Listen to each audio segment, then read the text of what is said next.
Hello, my name is Carl, and today I will be talking about Fire Emblem Warriors. Fire Emblem Warriors was developed by Koei Tecmo Games and published by Nintendo for the Switch on October 20th, 2017, and a day earlier for the new 3DS. It has a manufacturer's suggested retail price of $59.99 and is rated T for suggestive themes and violence. It is not a port nor a remake. It is a completely new game for once, and it is a mashup between the gameplay of Koei Tecmo's Warrior series with characters in a setting inspired by Nintendo's popular Fire Emblem franchise. And according to the back, the strongest bonds are forged in battle, presumably battles in this game. So the basic plot synopsis of the game is rather convoluted. The story starts out in the kingdom of Aetolis, where a young prince and princess Rowan and Leanna have their lives thrown into chaos when monsters attack. During that attack, their mother, the queen, manages to hand them off the Aetolis national treasure, the Shield of Flames, before she is then captured. The two soon figure out that the king of the neighboring country is trying to use their mother as a sacrifice in his ritual to summon the chaos dragon Velazark. And during this ritual, a bunch of different dimensions and times are being brought together in one place so that Velazark can, when revived, can like eat them all or something. Conveniently, the twins need 5 gleam stones to power up the fire emblem or the shield of flames, as it were. And these gleam stones need to be taken from various other heroic figures. And conveniently, when all of these different dimensions and time uh, frames are coming together, they happen to be the dimensions and time frames of other Fire Emblem games. So our favorite Fire Emblem heroes come in and meet Rowan and Leanna. They take the Gloomstones from them, and they have to use them to power up the Shield of Flames, slay the dragon, and rescue their mother. So, my first introduction to the Warrior series was actually to Hyrule Warriors, another similar game, but with Legend of Zelda instead of Fire Emblem, and it was at a kiosk, a demo kiosk at Best Buy. My sister and I were there. We checked it out, and you got to play as Link, and you can either use a sword or a fire rod to take on an army. And what I realized was when I was wielding this weapon to slay dozens of people at a time, that is fan service at its finest. Does it really make sense that, especially considering the 1v1 nature of the Legend of Zelda, you would be fighting an army, at once? No. But do you feel really freaking awesome when you're doing it? Absolutely. So that's the main context that I'll be judging Fire Emblem Warriors.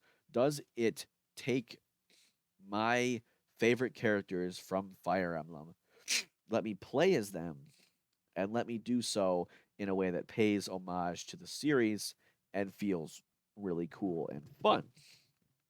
So, first off, gameplay. You've got your standard hack and slash, you against an army fighting that I guess is signature to the Warrior series. But to differentiate this as Fire Emblem Warriors, there are things like the weapon triangle, permadeath, and mounted or armored units, which are things pulled directly from Fire Emblem series, which on paper is really cool. And spoiler alert, I will be saying which on paper is really cool a lot. In practice, it just doesn't really work out. First off, permadeath. Okay, so in Fire Emblem, if a character's HP reaches 0, if they're the main character, it's game over. And if they're a secondary character, they will die, and you can't play as them for the rest of the game. So, on paper, on paper, Fire Emblem Warriors is a good compromise of incorporating permadeath without permanently actually killing a character, because it's such a long game. Like it would be a real bummer if one of your characters just died and you can never use them again. So what it does is if a character's HP drops to 0, you have to go to the temple and spend a lot of money to revive them. So it's still a big penalty, but still you can come back from it. Now what I managed to do was Leanna died on a side quest map, on a history map. And I thought since I didn't get a game over, she was fine. And I tested this. I did a fresh file, and even though the defeat condition didn't say main character dies, my main character died, you lose. Game over. So even though Leanna didn't it died and it didn't give me a game over, I thought I was good. But she still died and I still needed to revive her. The rub was Rowan was down for the count for the next chapter because the whole chapter is about getting herbs to heal his fever for some reason. You know, it's just shoehorned in there. You never hear about it again. So I needed to play as Leanna, but I couldn't. So I essentially soft locked myself. I needed to play as Leanna, so I needed to revive Leanna, but I didn't have access to the right materials. So that's just great. I had to reset the game. You know, it's always possible there would have been a way out of the soft lock, but I was just like, screw it. I don't want to figure this out. I'm only in chapter 5 or whatever anyway. So boom. So yeah, not off to a good start. On to the weapon triangle and weapon effectiveness, like the main series. Uh, Swords have the advantage against axe users, axes against lances, lances against swords. They are also effective weapons.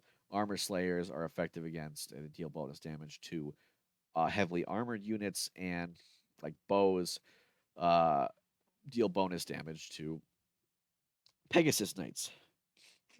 This is pretty cool, again, on paper. In actuality, this effectiveness, while in the Fire Emblem games is only like a minor advantage, in these games it's cranked up to 11.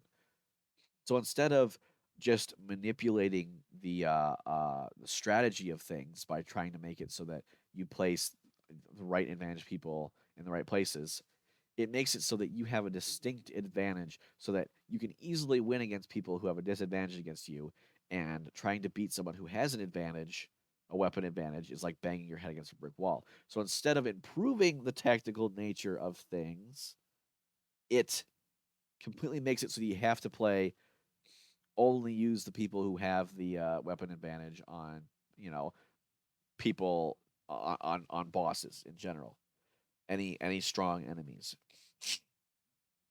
And to add insult to injury, you are given access to 3 lance wielders in the game, and they are a Pegasus Knight, a Pegasus Knight, and a Pegasus Knight.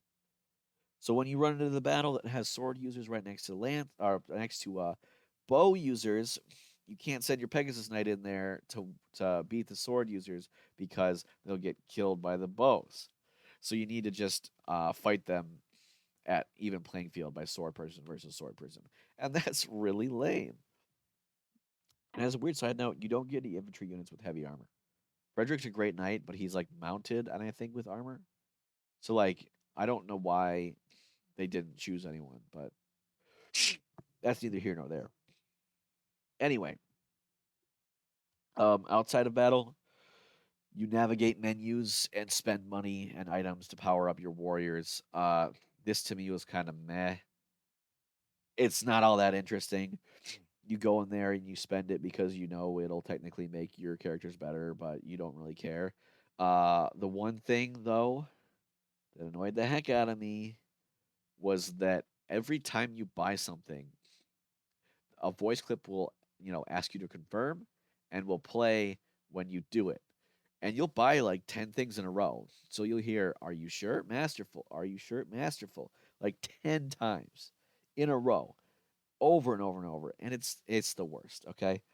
Anyway, I've done enough complaining about Fire Emblem mechanics. Now let's move on to the actual nitty gritty, boots to the ground gameplay on the actual control and handling. In a Warriors game, this is from what I understand a pretty good implementation of like the base Warriors gameplay.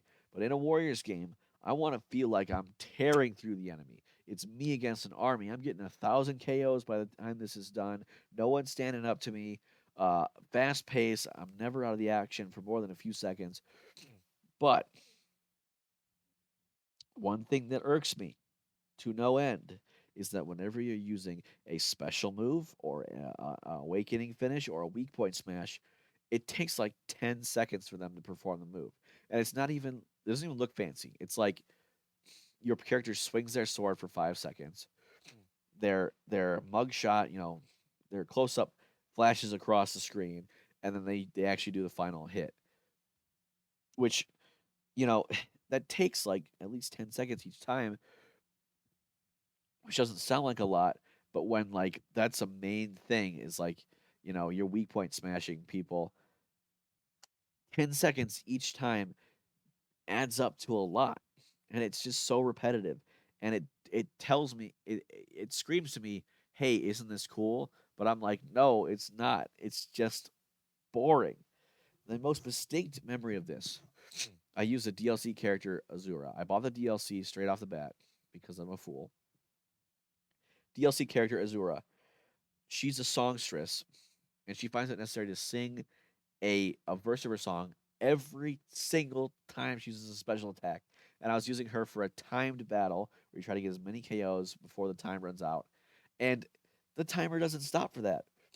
So I realized that I needed to not use my special attacks because they were taking more time than it was worth by just using the regular buttons, you know? So, uh, as a side note, when you're playing with two-player, don't. There's severe frame rate issues. I had to go into the settings and turn the resolution down to accommodate it. And I found it rather annoying that each time you land a hit that is super effective against uh, a unit, it slows down time, which is cool when it's just you. You swing your sword, you can't control them anyway in that moment. It's fine. But it'll slow down time for player two. So player two will be running while you're hacking away at a knight with an armor slayer, and they'll be running like this. It's just slowed down, and it's not a fun time to play with two players. In any case, that's enough for the gameplay. All right, on to the story. Right. So, for those of you that are unfamiliar with Fire Emblem as a whole, for the most part, games are usually set in completely different locations and time periods. You'll find a few direct sequels, some games that like take place in the next continent over, or hundreds of years in the future. But for most part, the storylines in the games are distinct from each other. Characters and plot lines don't jump from game to game. So, in that regard, I don't really have a problem with the convenient story nature of, oh, Velazark is bringing uh, all of these dimensions together, and you got to get gleamstones from the heroes. That's perfectly fine. Just the in a Warriors game like this in the mashup, just the story is an excuse to have all the characters that you know and love come together. So that's fine, right? I also think it was the right move to bring Rowan and Leanna in because I don't think it would be very it would be very weird if, say, Marth was the main character and Marth already has his set story with a start and an end, and he ends and it says Marth was never lifted a sword in battle again, and then all of a sudden now he's playing in Fire Emblem Warriors. That doesn't really make any sense to me. But in practice, it doesn't really work out. On paper, it's fine, but in practice, it's not working out, right? So, spoilers for the story, by the way. That being said, I really don't think that it should matter to you for spoilers for the story because most everything was in the promotional material anyway, and like I said, the story is kind of inconsequential. But in any case,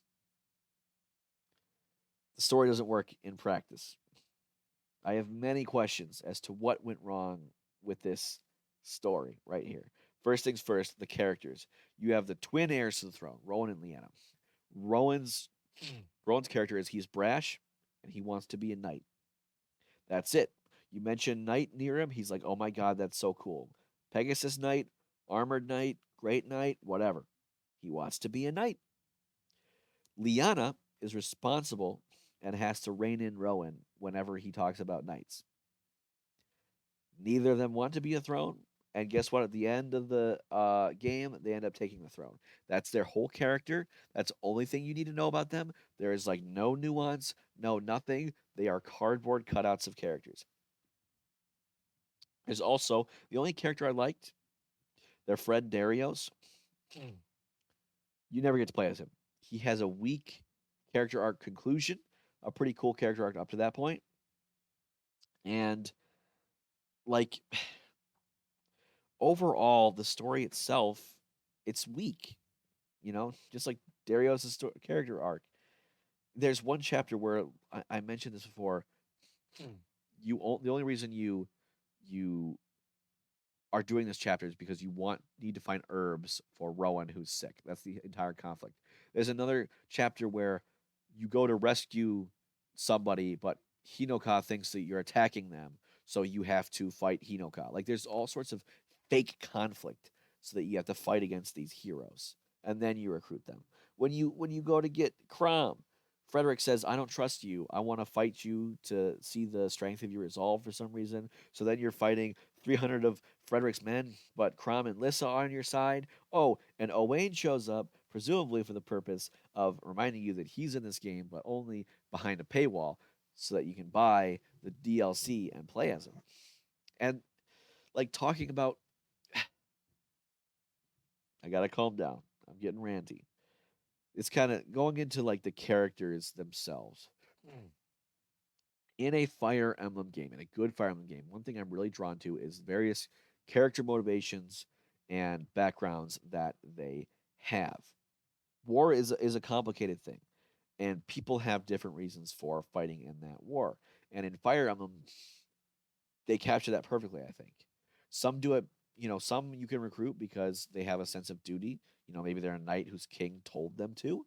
Some do it because they are disillusioned with the evil that their home country is now committing and they want to fix it.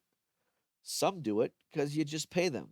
And beyond that, I love to see all of these characters interact in support talks because I get to find out more of the nuances about their characters, why they're here, what makes them tick. And in a good Fire Emblem game, that's what I got. I get a lot of. In a bad one, that's probably why it's bad because it's lacking in those. In Warriors, you don't have any recruitment, right? Or at least it's very weak. You don't really have to persuade people. You just fight them and then they join you, for some stupid reason, right? And you also have this magical moment where you can have all these characters interact. All of these characters that have gone through all of these, horrible war experiences coming together and talking about it. But even then, it's very weak. They do have support conversations, but just like Rowan and Leanna, they've all have been smashed into these 2D cardboard cutouts that have like two character traits written on them, and that's the entire character. You know how someone's going to react because you know their entire character within 10 seconds of talking to them. For example, uh, of one of these cardboard cutout characters, Frederick from Awakening. You know, in Awakening, he's talking to Robin in a support talk, and in a one-off joke about how much of a workaholic he is, he mentions that he runs ahead of Crom and Lissa to kick pebbles out of the way so that they don't trip on them. Of course that's ridiculous. It was a joke, but for whatever reason, Warriors picks that up and runs with it, and he's talking about pebbles like every 2 minutes. Oh, I picked up a pebble. Ooh, I saw a cool pebble over there. Like it doesn't make any sense, and that's how it is for all the characters. They have like two defining characteristics, and that's it. That's their entire character. It's like, okay, did you guys even try? I want to see how these characters interact. I don't want to just see them on screen. you know but Trying to reel myself back in here. Another thing that baffles me is the choice of the cast itself. As I mentioned before, one of the main objective is to locate the five gleamstones held by five heroes.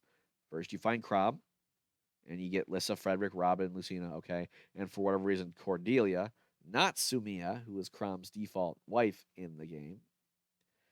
Uh, and with them, I would like to point out for some reason, instead of being pulled after they beat Grima and win the war, they pull like from the middle of the game. So Lucina, you don't know who she is, even though everybody knows who she is that plays Fire Emblem. So they try to pull this whole Lucina is dressing up as Marth, but it's just weak because it's a plot twist that they're pulling from a game that they're banking on you already having played. So it's dumb. There's a lot of dumb things going on, right? So um where was I? Ah yes, Gleamstones. So then you get the second Gleamstone you get from Corin, and then the third Gleamstone you get from Roma and Xander. You get three Gleamstones. First you get it from Crom, boop. Then you get it from Corin, Xander, Rioma. All four of them. You went from 20% done to 80% done like that. Boom. And it's like you, you fill the chapters up with stupid things like find medicine for Rowan. Why not like bring in another character? And I'll touch on this later, but it's baffling me. The pacing is the pacing is you get one, then you get two and three and four, and then you get five later with Marth. And, backing up Corin, Roma, and Xander, you just get, the royal family, the entire, those are all the characters that you get. Whatever. Um, so then after you get those, you find Marth. Marth shows up, saves the day. Somehow, because he's Marth, he already knows your situation, that you need the Gleamstone, and like what you're trying to do. And he comes backed up with Sita and Tiki. Again, like those I don't really care about. They're fair picks, relatively main characters.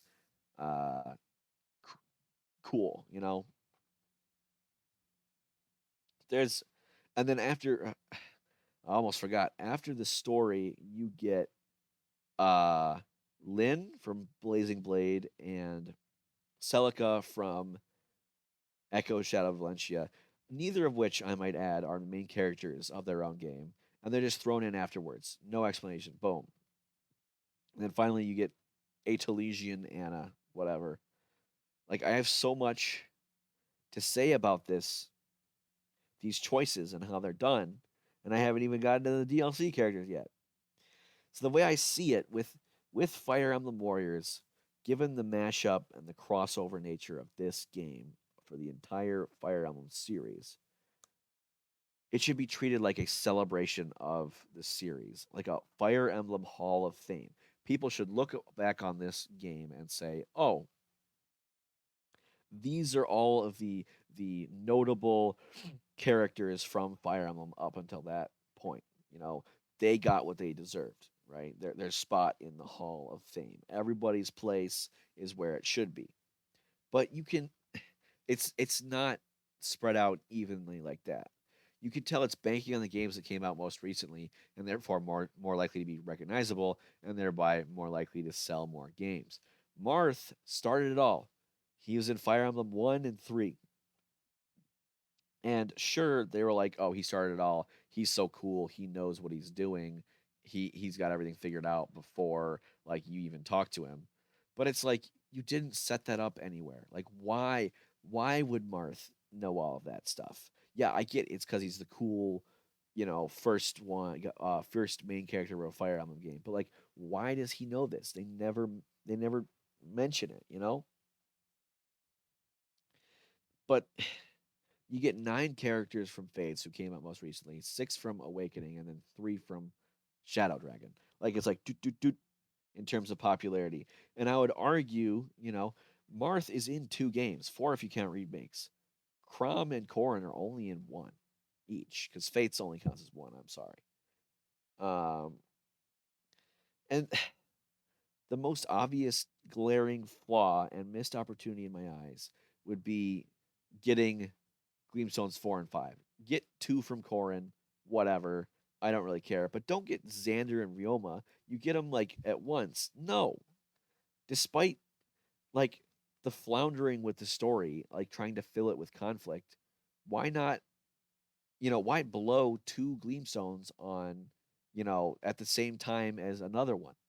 You have so many other characters. Where's Ike or Roy or Irika or Ephraim or Selif or Leaf?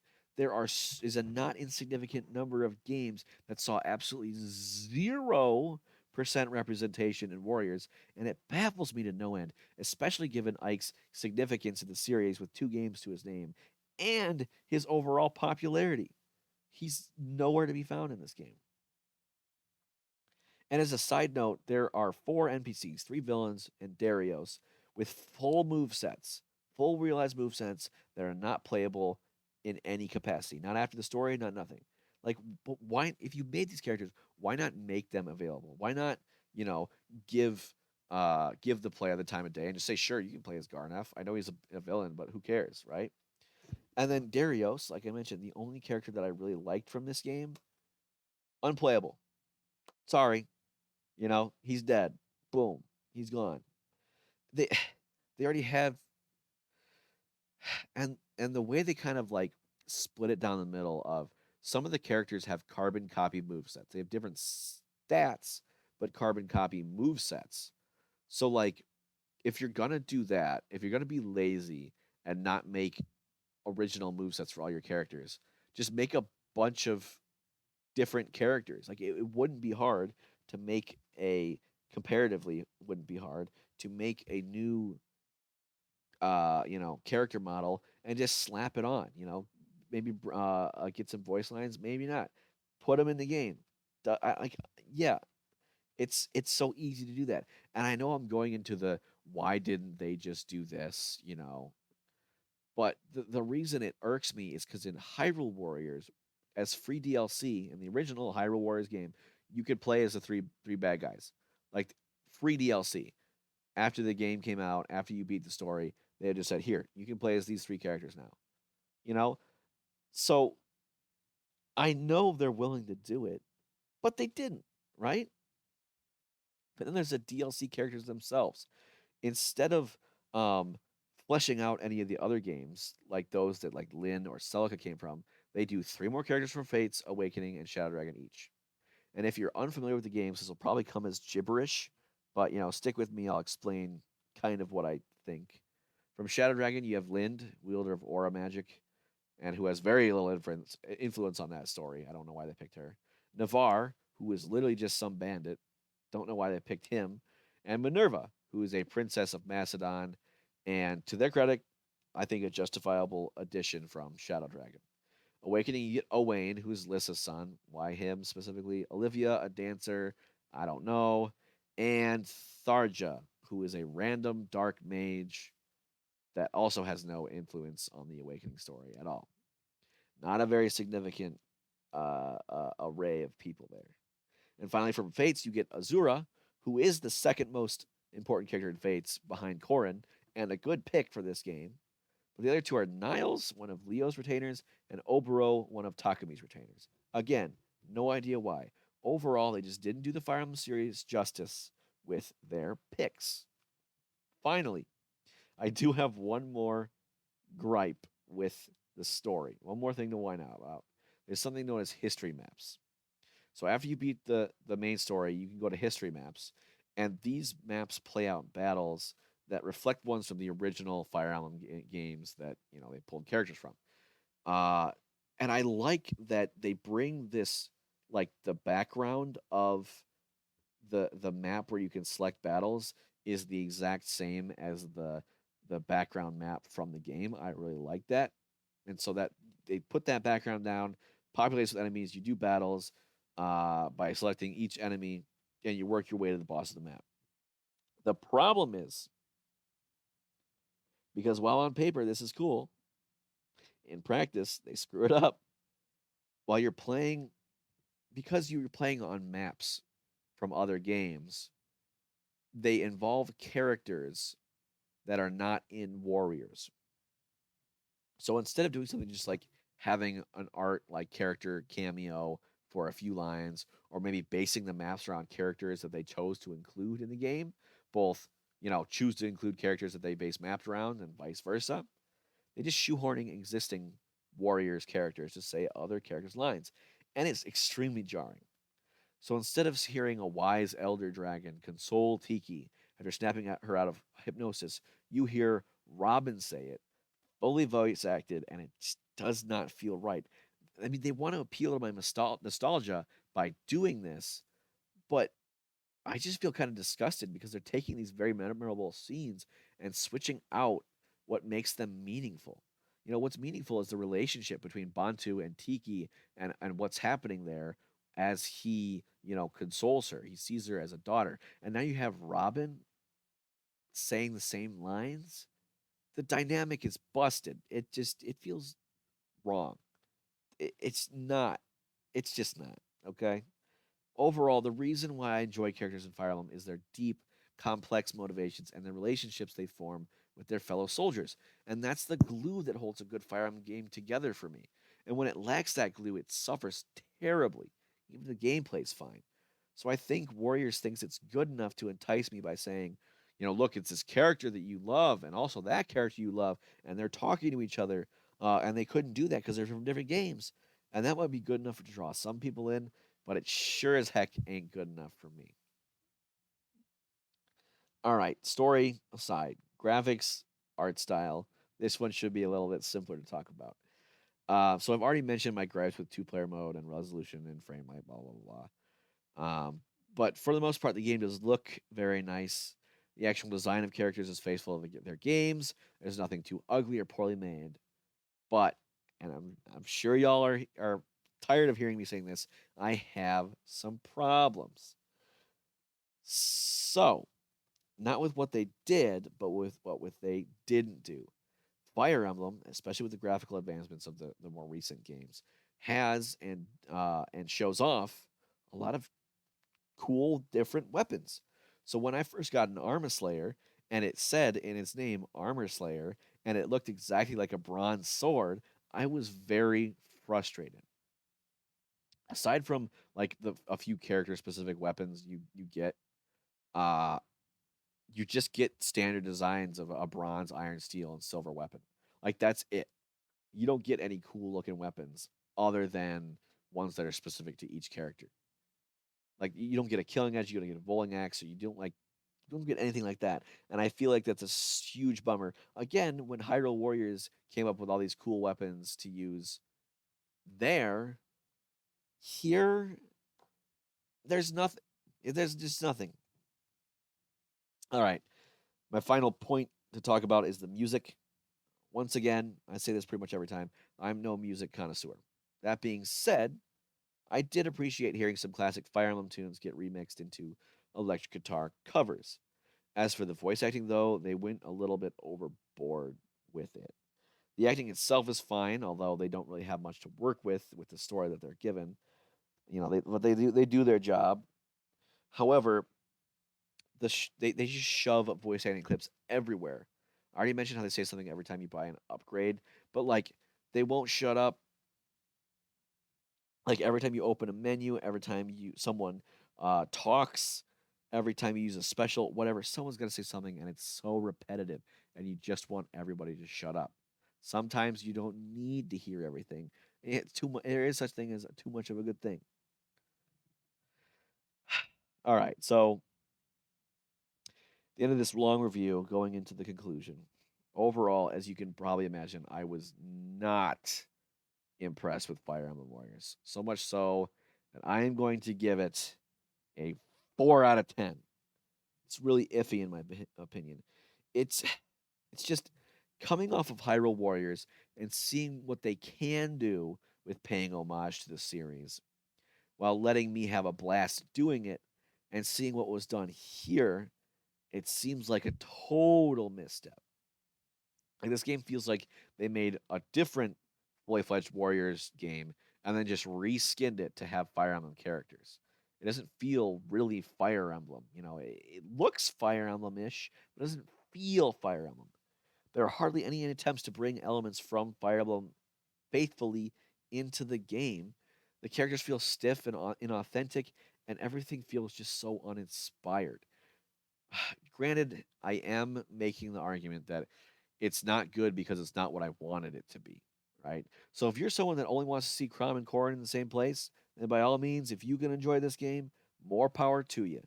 But it didn't give me anything that I wanted, nor did it give me anything that I didn't realize that I wanted. It just it it honestly feels like if this wasn't a Fire Emblem Warriors game, I would have a lot less problem. If it was just Dynasty Warriors, whatever, and the characters weren't Fire Emblem, I might give it like a 6. But because it's Fire Emblem, because it told me that it was Fire Emblem and then proceeded to not follow through, I just can't, you know? I mean, I'd love to see a sequel in which they really flesh out the characters and mechanics and give this game the love it deserves. I really wanted this to be a good game. But this is just a skeleton of a good game, and it needs more time. It needed more time to be fleshed out. But until it does, it will remain a skeleton, just a lifeless pile of bones. So I feel kind of bad, but yeah, I mean, after thinking about it a lot, it's just a 4 out of 10. Anyway, so yeah, what do you all think? Did Fire Emblem Warriors bug you as much as it did me, or were you fine with it? Am I just a mean old man that didn't get what he wanted? Let me know down in the comments and have a wonderful day, everybody. Bye.